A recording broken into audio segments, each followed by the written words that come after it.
This video is for anyone who wants to learn how to add and calculate percentages in Excel.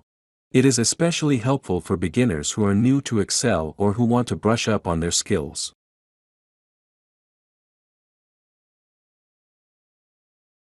In the first I show you calculate addition.